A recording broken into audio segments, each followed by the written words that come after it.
Today on the web, the blogosphere is divided on the effectiveness of discussions between China and Tibet. The post-electoral crisis continues in Zimbabwe. The net becomes a technological El Dorado for the opposition. And the day's pick of the best.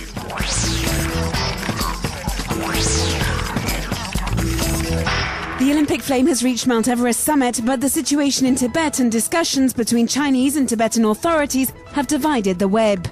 In this open letter, a blogger congratulates the Chinese Prime Minister, Wen Jiabao, on the announced negotiations with Tibet. The blogger believes that the negotiations will improve China's image for other countries. This web user thinks the negotiations are illusory and that the mentalities of the Chinese authorities and the Dalai Lama are too different to get along. One controls their people and the other preaches no violence.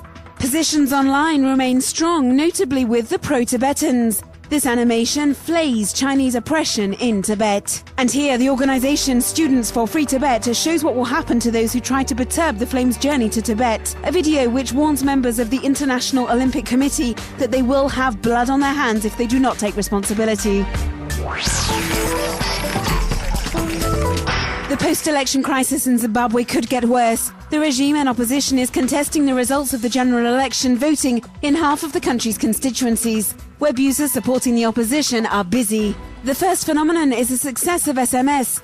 The online network of Zimbabwean activists uses text to keep their users informed of all actions. They are asked to reply and tell of their hopes for the country.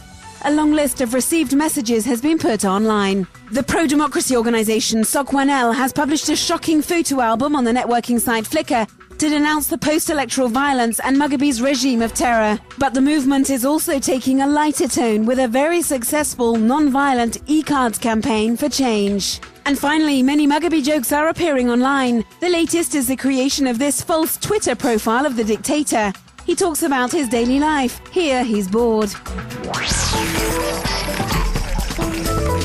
Here's an alternative society halfway between online game and virtual community. Erepublik invites web users to live in a parallel universe. Look for work, satisfy political ambitions, create own company. Anything is possible as long as it contributes to the development of your country's economic, political or military power. 35 inhabitants have joined up in 47 countries.